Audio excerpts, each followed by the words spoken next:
Good morning दर्शक बंधु। आज हूँ जुलाई 8 तारिख मंगलवार। आज दिन जाकर टॉप न्यूज गुड़िक आसतु जाना। जदि आपम चैनल नुआ तेज वीडियो को लाइक कर चैनल को निश्चित सब्सक्राइब करूँ। तेज चलतु आज खबर उपर नजर पकेइबा। तेज प्रथम खबर बढ़ुची हीराकुद जलभंडार जलस्तर। हीराकुद 20टी गेट दे निष्कासित होउची बन्या जल। बामपटे 13टी और डाहाण पटे 7टी गेट दे पानी निष्कासित होउची। एबे हीराकुद जलभंडार जलस्तर 609.81 फुट रही। प्रति सेकेंड 2,89,943 क्यूसेक जल प्रवेश करथिया बेले निष्कासित होउची 2,70,528 क्यूसेक जल। पीलुए पई 2,30,544 क्यूसेक पानी जाउथिया बेले पावर चैनल पई 38,188 क्यूसेक पानी छड़ा जाउची। हीराकुद नदी बंधर रे मोट 98टी गेट रही। एथिर 64टी स्विच गेट और 34टी क्रेस्ट गेट रही। हीराकुद नदी बंधर में सर्वोच्च जलधारणा क्षमता रही 630 फुट। तेज परवर्ती खबर सृष्टि है लघुचाप क्षेत्र। घूर्णिबलय प्रभाव में सृष्टि होती लघुचाप क्षेत्र। गांगेय पश्चिमबंग उपत्यका और तार पार्श्ववर्ती अंचल लघुचाप क्षेत्र सृष्टि होती। आगुरी 2 ରୁ 3 दिन जाए झारखंड और उत्तर छत्तीसगढ़ मध्य देई गति करिवार संभावना रही। प्रभाव में आज उत्तर ओडिशा और पश्चिम ओडिशा रे प्रबल वर्षा होबार संभावना रही। आज सकाळ 8टा पर्यंत प्रबल अति प्रबल वर्षा नहीं 4 जिला को रेड वार्निंग जारी करछि आंचलिक पाणीपाग केन्द्र। एसबू जिला गुड़िक होछि मयूरभंज, केउझर, सुंदरगढ़ और संबलपुर। घड़घड़ी सहित बिजुली हेबार मध्य संभावना रही। परिस्थिति उपर नजर रखिया जिला प्रशासन को कुआଯାଇଛି। झारसुगुड़ा, बरगढ़, बलांगीर, सुवर्णपुर, बौद्ध, देवगढ़, अनुगुल, ढेंकानाल, जाजपुर, बालेश्वर, भद्रक, कंधमाल और कलाहांडी जिला को भी प्रबल वर्षा नहीं ऑरेंज वार्निंग जारी कर जाइछि।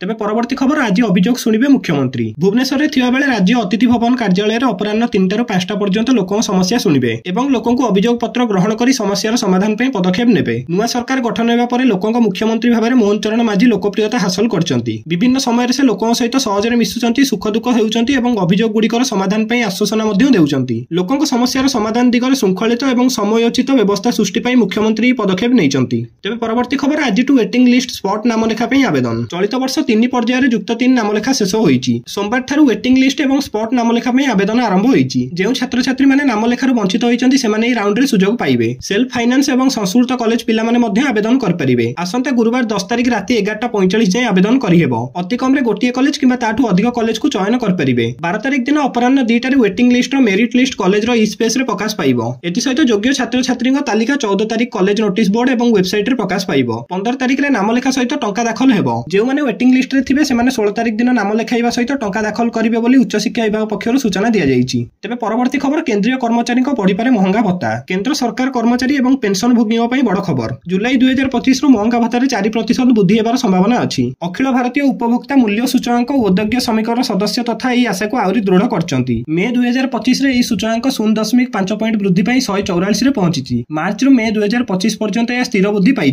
मार्च रे 143, एप्रिल रे 143.5 एवं वर्तमान मे रे रही 144। जदि जून 2025 रे सूचकांक 0.5 पॉइंट वृद्धि पाए तेबे डीए 55% रु 59% पर्यंत वृद्धि पाई परिबो। तेबे परवर्ती खबर गंजाम रे झाड़ाबांती आतंक आउ जणे मृत। तेबे आउ जणक जीवन नेइछि हइजा। गंजाम जिल्लार दिगपहंडी अंचल रे हइजा आतंक आउ जणक जीवन नेइछि झाड़ाबांती। उस्तापल्ली गाँ रे आउ जणकर मृत्यु झाड़ाबांती रे होइतिबार अभियोग होइछि। आउ 10 जण आक्रांत ब्रह्मपुर एवं दिगपहंडी मेडिकल रे चिकित्सित हेउचंती। गत लगाण वर्षा रे पानी और पवन प्रदूषित होई गाँ रे हइजा भली मारात्मक रोग व्यापुथिबार अभियोग होइछि। एहाकु नै आतंक रे ग्रामवासी ग्रामर एकमात्र भरोसायोग्य नलकूप पानी गेरुआ रंग होई प्रदूषण हेबा फଳରେ सेही पानी पी लोक एही रोगरे पीड़ित होइतिबार अभियोग होइछि। गतकाली दास सबरक मृत्यु होइतिया बेले 20 ରୁ अधिक चिकित्सित हेउतिया बेले आज पुणी जाइछि जनक जीवन। 37 वर्षीय प्रकाश रहित दिगपहंडी मेडिकल रे चिकित्सित अवस्था रे मृत्यु होइछि। गतकाली गाँ को स्थानीय विधायक सिद्धांत महापात्र जाई स्वास्थ्य विभाग को गाँ रो स्थिति नियंत्रण करिया को पदक्षेप नेबाकू परामर्श दैचंती। परे स्वास्थ्य विभाग पहुंची पानी रो नमूना संग्रह करी परीक्षा पई पठाइछि। तेबे परवर्ती खबर भद्रक शहर रे विपुल परिमाण ने चोरा देशी मद जबत। भद्रक शहर रे एबे मद और ड्रग्स माफिया सक्रिय हेउचंती। किछि मद बेपारी चोरा रे देशी और विदेशी मद बिक्री करथिबार भद्रक एसपी मनोज राउतଙ୍କ निकटरे अभियोग होइथिया परे गतकाली एसपी को निर्देश क्रमे भद्रक रो चरमपा स्टेशन अंचल रे जणे लोकଙ୍କ घर विपुल परिमाण ने विदेशी मद रहिथिबार खबर पाई भद्रक टाउन पुलिस चढ़ऊ करथिले। चढ़ऊ बेले 100 लिटर फॉरेन लिकर एवं 2टी डिफ्रिज जबत करा जायछि। घटनास्थल रो अभियुक्त तुषार बेरा फेरार होई जायथिया बेले पुलिस पक्षरु कुआ जायछि। तेबे परवर्ती खबर आज नवरंगपुर रे मुख्यमंत्री वायु स्वास्थ्य सेवा कार्यक्रम।